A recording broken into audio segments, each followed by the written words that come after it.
What exactly is a podcast anyway? And should it be exclusive? This is MacVoices.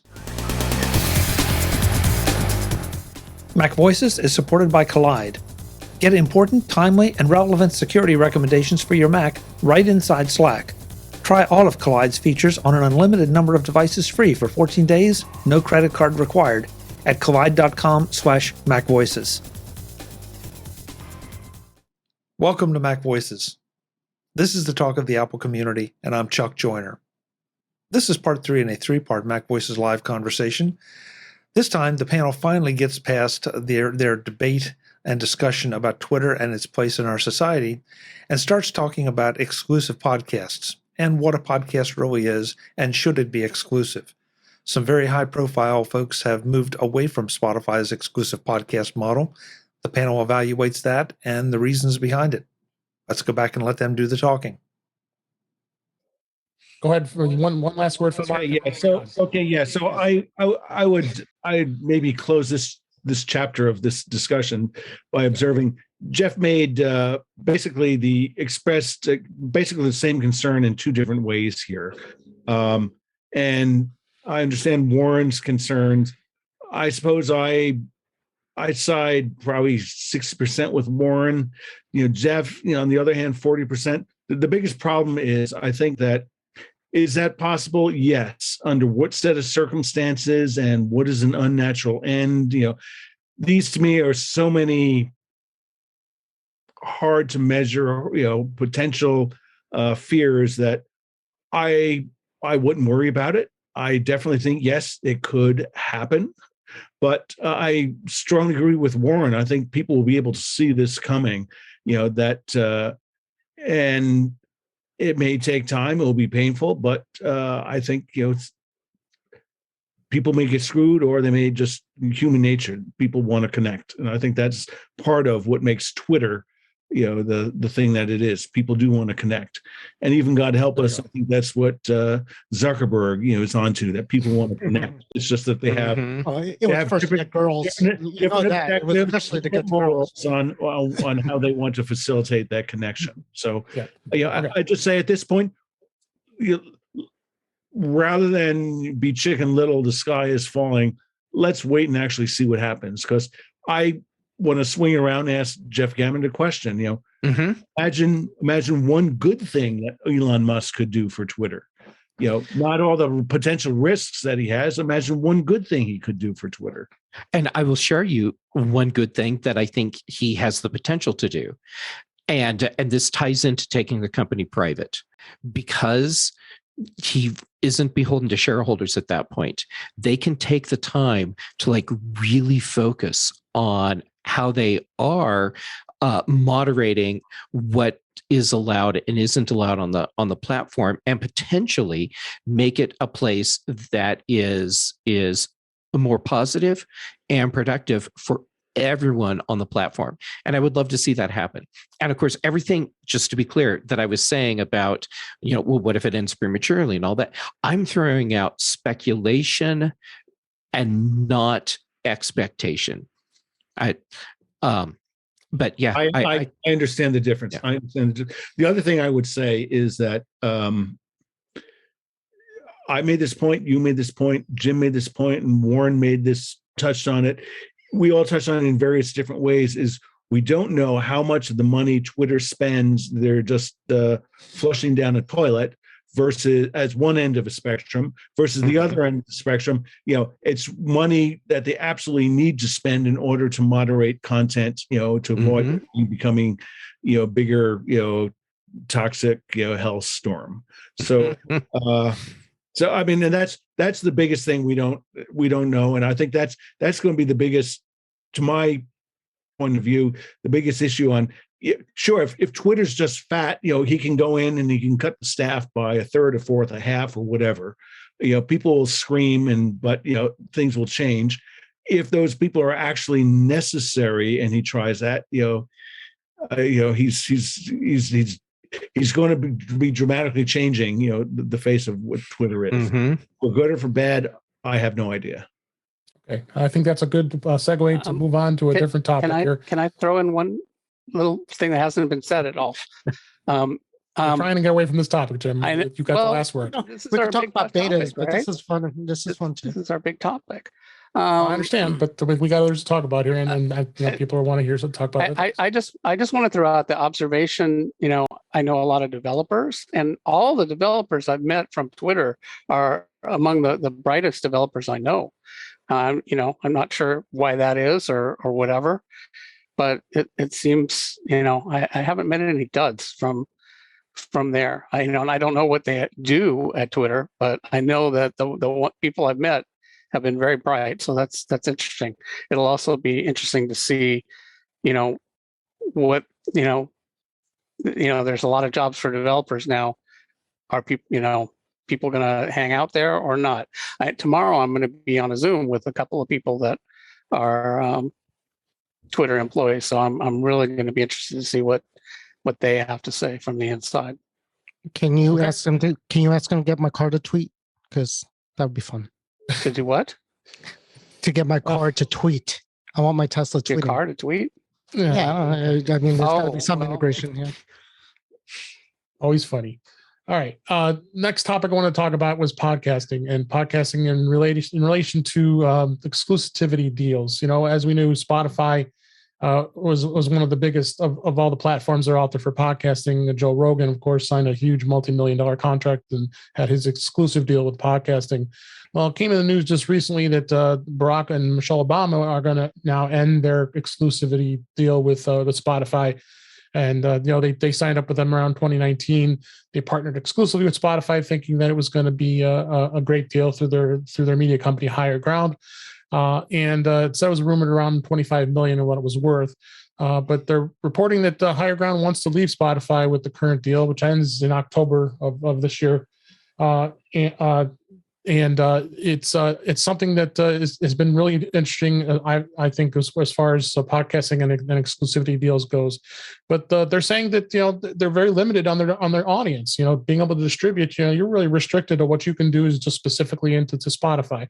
Not everybody is listening to Spotify through podcasting. There's so many other ways of doing being able to listen and consume podcasts. I'm a podcaster.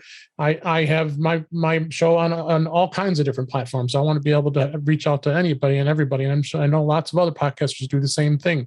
I wanted to open up to the panel and see what, are these exclusivity deals good? I don't think they are. And is this going to continue? Because Apple's getting into the game as well. So I can go into that road. But what do you guys think? I'll just open up to the panel, what everybody thinks here. I think this is terrific news. For as far as Barack and Michelle Obama walking away from this, or yeah, I mean, just that I would say I think it's good news anytime any podcaster moves away from a Spotify exclusive deal. Yep. I don't want to see podcasting balkanized or see one platform take over and possibly co-opt the whole thing and become a gateway for podcasting. I think that's what Spotify's goal was, and a lot of people were afraid of that. They would spend money and essentially buy this market, and then like shows like this one would either have to be on Spotify or would be nowhere. And it appears that ploy isn't working. And in the case of the Obamas, I can only guess they probably don't need the money and they'd like the audience. So great. Well, when Elon Musk bought podcasting, wait. Yeah. All right. Podcasting by its nature does not want to be siloed. And the idea of siloing podcasts, making them exclusive to a network, of course, from the network's perspective, on the surface, it makes sense. But we have seen with the Obama podcast, they're realizing, they don't have the visibility and accessibility that they really want for their show. Joe Rogan, he went exclusive to Spotify, and numbers for his show dropped off dramatically because a lot of people just weren't there. There is a pattern when you make a show exclusive to a service provider, you lose subscribers. That's just how it's working. So it is no surprise to me at all that the Obamas are like, yeah, we're done with our Spotify deal. I'm sure they were offered a lot of money to do it, and they took the money. Good for them, and now they're moving on from that. And I can see some people saying, well, yeah, but what about stuff like when Apple makes their own podcasts for a show that they have on Apple TV Plus? There's a difference between creating content that is exclusive to a provider and making content that's for your own network. So Apple putting out a podcast that they decide, is going to be only available through their through iTunes Store or whatever, Apple Podcasts, and it's a companion podcast to a show that they have. Okay, that I can see. Although still, you'd think you'd want that podcast out there accessible to a wider audience, because then it tends to draw people in to watch the actual show, and now you've got them on your network. So anyhow, silo does shows. Apple have podcasts? They do. Does Apple have that? They only play with podcast player. They won't play in Overcast or. Oh no, else? no, they make they'll play in other players. Yeah, it's RSS. Right, but some Spotify stuff won't. Right. Right. I don't understand how they do that, but technically, but anyways. Well, what do you mean? Anybody can do that. They control both RSS feeds. It's RSS feeds. Spotify's not using RSS. That's right. You don't have to use RSS. RSS No. is just a technology that people happen to use, and it happened to be, but you could invent your own technology and use that, and that's what Spotify. But I thought that was like the basis of the podcast initially, was because it was so that's going to my point, is if I remember correctly, podcasts were sort of the grassroots anti-media movement that everybody created because they wanted something that was free over the air and like almost like Radio Free Europe kind of thing, like pump up the volume, right? So they wanted a voice. So that's how it came out, and it was a grassroots movement. And then it went that for a while, and then the creator economy happened, and then everybody's like, hey, this guy's making money doing this, and this guy's making money talking, and this guy's dancing on TikTok, and they got 1 million views and paying her, whatever. Look at another example would be YouTube. The YouTube is essentially a podcast for video, but it doesn't use RSS, and it's not open. No, but I thought the podcast, the definition would have said the definition of podcast is something searchable on the RSS feeds because of this grassroots incoming thing, and that's how it was available to everybody. So if you take it off the RSS feed, is it a podcast anymore, or is it just somebody recording in the studio? I would posit it is no longer a podcast, and it is now an exclusive show. Yeah, exactly. I would take an opposite position, which is I think podcast is like Kleenex or Xerox. It's a generic term. And I don't think most people care or understand the distinctions between being locked into using a Spotify player or a YouTube player. But what was podcast? It's like a Kleenex and a brand name, but what is it if it's not that? Oxford says digital audio file made available on the internet for downloading to a computer or device, typically available as a series, new installments of which can be received by subscribers automatically. So no mention of technology. So exactly, YouTube is a podcast and TikTok is a podcast. They're all podcasts. Well, although anything that audio, but okay. Well, I'm old school, so I went to cling to the RSS. But Jim, the definition that you just read, that seems totally spot on. So I should retract what I said about the definition of a podcast, but from an emotional standpoint, I just don't want to. No, I agree. I want all podcasts to be using RSS and not to be gatekeepered, but right. So if I was in a like lock studio, like a Spotify studio, and Joe Rogan came into my studio and taped with me, is that a podcast or is that a show? I mean, again, it's the same. It's a It's both. podcast. It's Yeah, both. sure. Both. It's a I mean, podcast, but it's not a podcast that uses RSS for distribution. Today's Mac Voices is supported by Kolide. Get important, timely, and relevant security recommendations for your Mac right inside Slack. Kolide sends employees important, timely, and relevant security recommendations for their Linux, Mac, and Windows devices right inside Slack. Kolide is perfect for organizations that care deeply about compliance and security, but don't want to get there by locking down devices to the point where they become unusable. Been there, done that, and it's frustrating for everyone involved. But instead of frustrating your employees, Kolide educates them about security and device management while directing them to fix important problems. Problems like evil browser extensions that may sell the user's browser history. Visit kolide.com/MacVoices to sign up today. That's Kolide, KOLIDE.com/MacVoices. Try all of Kollide's features on an unlimited number of devices, free for 14 days, no credit card required. And be sure to enter your email when prompted to receive your free Kolide gift bundle after trial activation. That's Kolide.com/MacVoices. Thanks to Kolide for supporting this week's Mac Voices.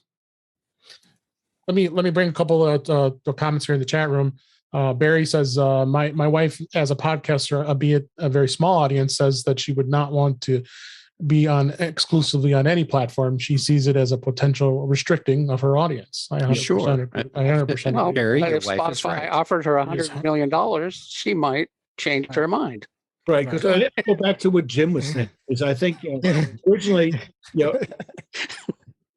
so again, Daniel Ek, the founder of Spotify, his vision is he wants to dominate and own all audio content, and that's why he paid Joe Rogan that $100 million is to make it oh my God, like everybody doing that, hoping that a lot of people would volunteer to come on over. And then he's used Rogan as a wedge with other advertisers that, you got to sponsor on Joe and then all these other crappy shows that no one ever heard of or ever wants to even listen to. But you got to, you got to book time on these shows as well. So for them, it's just, it's sort of monopolistic, power if you want to be on their network.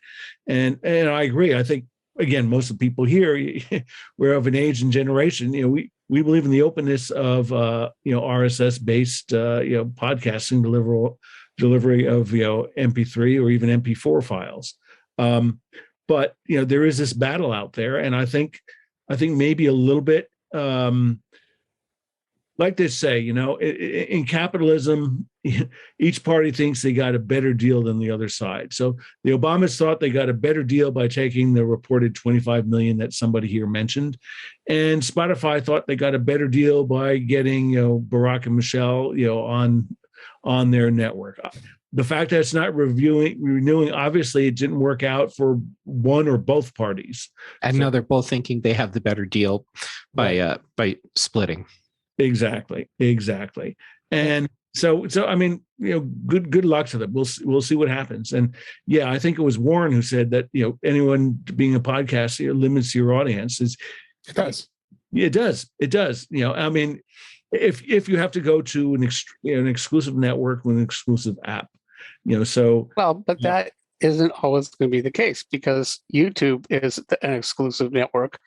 But basically, if you're not on YouTube, then, like you could put your video on Vimeo and no one will see it. I agree. But, talking about sort of the traditional audio podcast for which there is an antecedent, it's sort of an accident of history. Spotify wants to be the YouTube of audio. I mean, podcasters also put their show on YouTube. I do. I mean, I got my audio version of my podcast on YouTube, and I get an audience from there. So do you? What's stopping Joe Rogan from broadcasting David, on both? Like, David, do you I know he has exclusive. Hold on, Warren. Go ahead, Mark. David, do you like Chuck? Do you record, the conversation as it unfolds, or do you do like other YouTubers do? That you just basically have sort of, one image or slowly changing static images so that you have some sort of nominal video content, while you just I do both. I mean, the live stream is recorded, and then we have that you can go back and watch, and then the audio portion of it just has my logo. I don't have any. I haven't yet put pictures as far as that goes. I don't think Chuck puts his audio onto YouTube. I think just the video. Yeah, I think that's true. Right. What do you Go mean ahead, the Warren. audio portion? No, my only, I know there's exclusivity with it, but can Joe Rogan sign a deal on Spotify, whatever show is? I forget the name of the show on that one, but anyways, and then could he go experience, and then could he go to like whoever else might have an opportunity for him and call it, Joe Rogan's after party? That depends on the contract that he agreed to with Spotify. I assume the contract does not allow that. Let me get the more comments here from the chat. Barry, I have to bring this one in. He said this after everything. My wife would, if she would turn down $100 million, she would turn down $100 million, but I would have to have words with her. And rightly so. I would have to have words Yeah. because Yeah, $100 million could buy a lot of friends to listen to you talk in a room too. And then Barry, also a good point. The problem with Jon Stewart, he has a podcast that he has available that can be watched listened to everywhere, even though he has his exclusive TV show on Apple TV Plus. So and that's a really smart way to do it. The companion podcast is available to everyone, and people listen to it, and it's a gateway to the show that's on the subscription streaming TV service. So that must be part of the that's part of his contract with Apple. Part of the contract, he can. So like if Joe Rogan did like a after hour Joe Rogan and made it available to everybody as a commercial, basically to listen to the full show. Spotify would have had a meeting with Joe and said, "Listen, I think we should do this. Make it available to everybody because that will draw more attention to our show." That's just like when Seinfeld was on NBC. He couldn't go he could probably go do stand up because that was probably allowed in his contract, but he couldn't go beyond another TV show and without getting permission. Right. Well, other comment from Brian F. He said, "I really don't like the exclusive deals. Really fragments the market." I would kind of agree with that. Mm-hmm. The other thing too is Apple is trying to do more with podcasts. And one of the things that was talked about in the last few days is they have 3 new Apple podcast collections that they've launched covering true crime, vital perspectives, and pop culture. So what they've done is they've created collections where I may not necessarily make that into one of those collections, but there's quite a few of the relatively more popular podcasts out there that are a part of these collections. And it's they have a getting people daily to. show. Yeah, I listen to their daily one I love it. I mean, the little Apple News Daily. Actually, Shamitha Bassuru quit or is doing the man. There's a girl and a man, and I forget his name. He left the show last week. He made the announcement, so I don't know what he's doing next. But I mean, it's a pretty good 7-minute, I mean, and the thing is, Apple does do a very good job of curating a lot of these collections, and that show as well, the news. They tweeted out and said that just go to apple.com/collections and you'll be able to see what they come up with next. They're going to be adding new shows regularly. So that I really like this idea. Yeah. Discoverability is a difficult nut to crack, as they say. It is. And creating collections that include some popular stuff and other shows that are interesting but maybe not as popular, I think that's great for discoverability. I mean, like if you're a true crime fan and so many people are. Right. And so now you're paying attention to My Favorite Murder every week, and you don't know what other true crime shows are out there. Great. Look at the collection and then see 5 other shows that you want to check out. Amazon's pretty good at that. Yeah. And actually, and I'm YouTube, looking for that matter. YouTube is really good at that. Yeah. Oh yeah. Mm-hmm. With something like this, Apple's getting better. Finally. And, to circle back, Twitter for me is pretty good at that.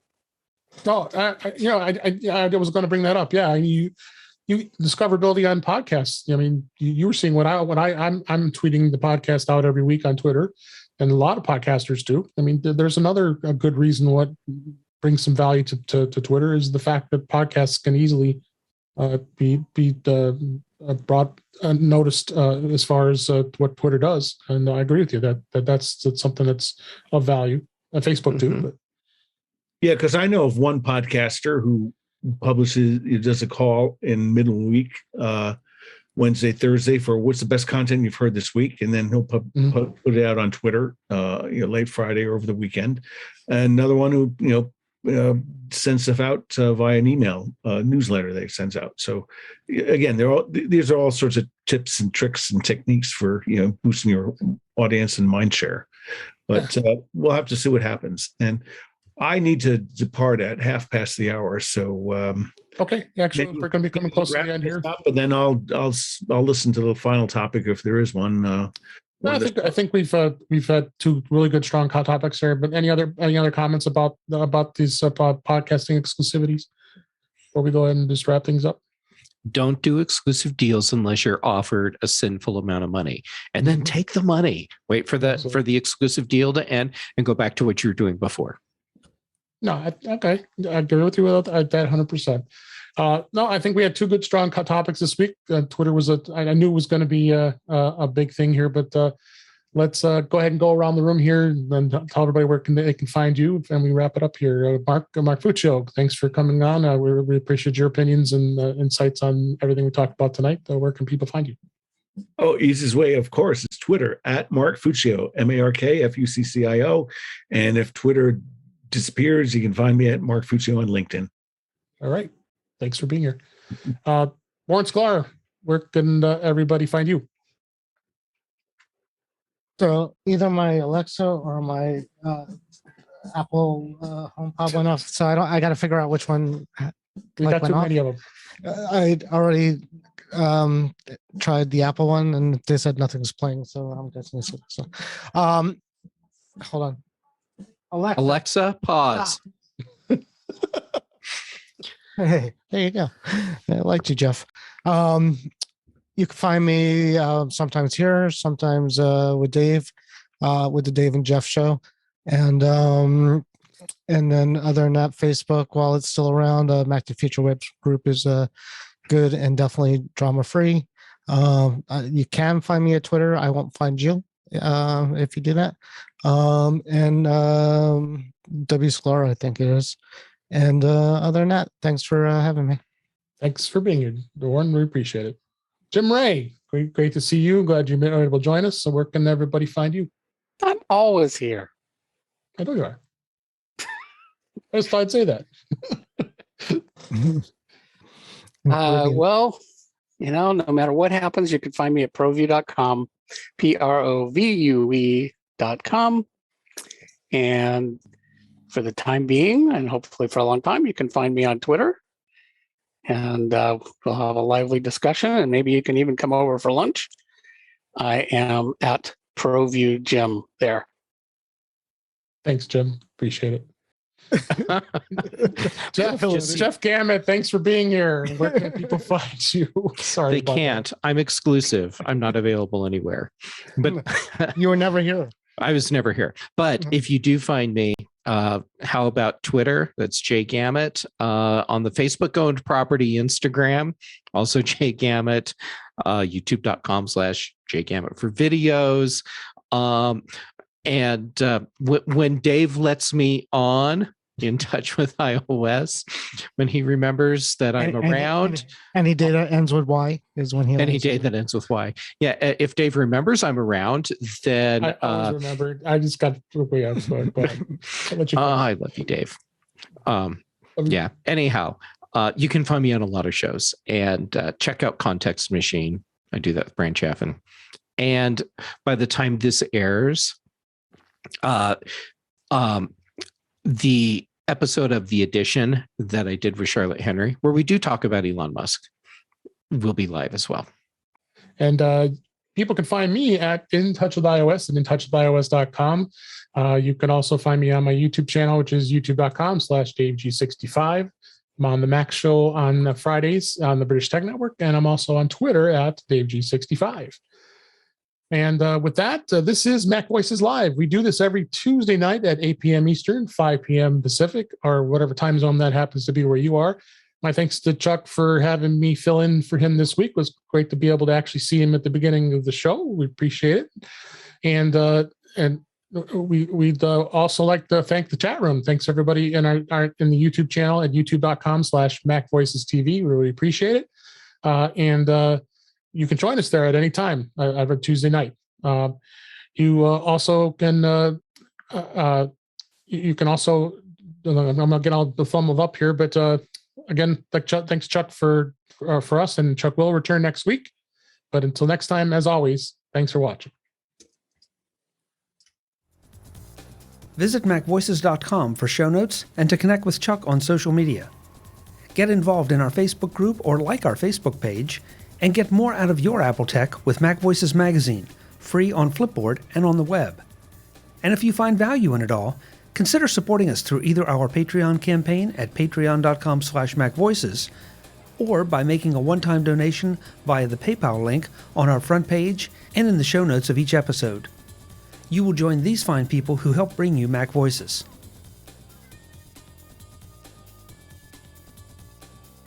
Advertising handled by Backbeat Media at backbeatmedia.com. Bandwidth provided by CashFly at cashfly.com.